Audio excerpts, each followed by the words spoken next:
जिले की हर खबर सबसे पहले आप तक पहुंचाने का वादा, बस यही है एक इरादा। आज ही लगाए अपना पद्मेश डिजिटल सेटअप बॉक्स। नमस्कार, आप देख रहे हैं पद्मेश 24/7 कृष्णा संडे के साथ। चलिए न्यूज बुलेटिन की शुरुआत करते हैं हेडलाइन से। अंडरब्रिज की मांग पूरी नहीं होने पर समनापुर रहा पूरी तरह से बंद। ग्रामीणों ने जताया आक्रोश, निकाली rally.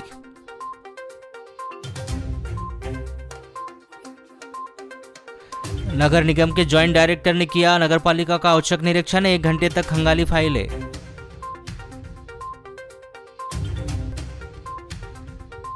Collector doctor Girish Mishra ने विभाग प्रमुखों को दिए निर्देश, सख्ती से हो आदेशों का पालन वरना की जाएगी कार्रवाई। पुलिस विभाग में हुए तबादले, 7 थानों के बदले टीआई, 13 सब इंस्पेक्टरों को भेजा गया थाने और चौकी। कलेक्टर के आदेश के बाद हरकत में आया नगरपालिका का प्रशासन, बस स्टैंड से हटाया गया अतिक्रमण। पूर्व कलेक्टर दीपक आर्य को जिला प्रशासन ने दी विदाई, उपस्थित अधिकारियों ने साथ में काम करने के साझा किया अनुभव।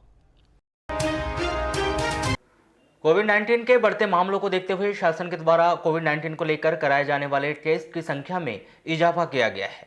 अब स्वास्थ्य विभाग को प्रतिदिन RT-PCR के 700 और RAT के 300 टेस्ट लगाने होंगे।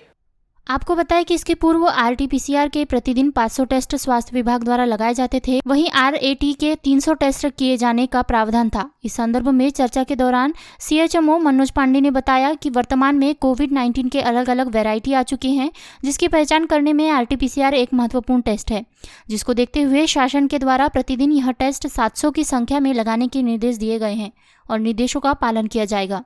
अभी जो सैंपलिंग के लिए था, पहले हमको 1200 का टारगेट था, उसकी जगह टारगेट हमारे रिवाइज करके 1000 का किया है, लेकिन उसमें इन्होंने कहा है कि 700 आप VTM करें और 300 केवल रेट करें। तो इस प्रकार से जो है 700 VTM करेंगे, तो हमने हर विकास खंड को अलग अलग बांटा है, जिसमें लगभग 80 टेस्ट बालाघाट से किए जाएंगे और 60 के लगभग टेस्ट प्रत्येक विकास खंड से किए जाएंगे। इस प्रकार हम 700 का टारगेट वहाँ से। पूर्व में क्या था? पूर्व में 500 टेस्ट का था। इसके पीछे क्या मंशा होगी सर शासन की? शासन की इसके पीछे मंशा है कि बाद में अगर जीनोम अगर कोई पॉजिटिव निकलता है, उसकी जीनोम सीक्वेंसिंग की जरूरत पड़ती है, तो उसी स्लाइड से उसी सैंपल से हो जाता है। ये मंशा है सबसे बड़ी चीज, क्योंकि रेट का जो है ना, तो रेट का हम करके यहीं फेंक देते हैं उसको। हम ये सैंपल बालाघाट माने जबलपुर नहीं जाता है, जो हमारी सेंट्रल लैब से वहाँ नहीं जाता है। और ये अगर जीनोम सीक्वेंसिंग करना है, बाद में हमको करना और पता करना है कि कौन सा वेरिएंट है, तो इस प्रकार से। और फिर दूसरी चीज है कि VTM की सेंसिटिविटी बजाय रेट से ज्यादा है ना। जो RT-PCR टेस्ट होता है, इसकी सेंसिटिविटी ज्यादा है। जिला मुख्यालय से 5 किलोमीटर दूर भरवेली हीरापुर से पहुंची कुछ महिलाओं ने गांव के एक अन्य महिला पर धोखाधड़ी करने का आरोप लगाया है, जिन्होंने SP कार्यालय में ज्ञापन सौंपा है। इस दौरान हीरापुर निवासी महिला सोफिया खान और उनके पति के विरुद्ध कार्यवाही कर उनके द्वारा दी गई लाखों रुपए की रकम उन्हें वापस लाए जाने की मांग की है। महिला ने बताया कि सोफिया खान ने मकान बनाने और देवर की शादी करने के नाम पर महिला समूह की 20 से 22 महिलाओं से करीब 10 से 12 लाख रुपए उधार लिया था, जहां महिलाओं ने समूह बैंक से पैसा उठाकर सोफिया को उधार दिया था, लेकिन अब सोफिया को उसके पति ने घर से भगा दिया है। वहीं बैंक समूह वाले सभी महिलाओं को कर्ज चुकाने के लिए परेशान कर रहे हैं। जब महिलाएं सोफिया के घर कर्जा मांगने जाती है तो सोफिया का पति उन्हें डरा धमका कर भगा देता है, वहीं झूठे केस में फंसाने की धमकी देता है। क्या नाम है आपका? सीमा नागेश। कहाँ रहते हैं? हीरापुर। क्यों आए थे आज?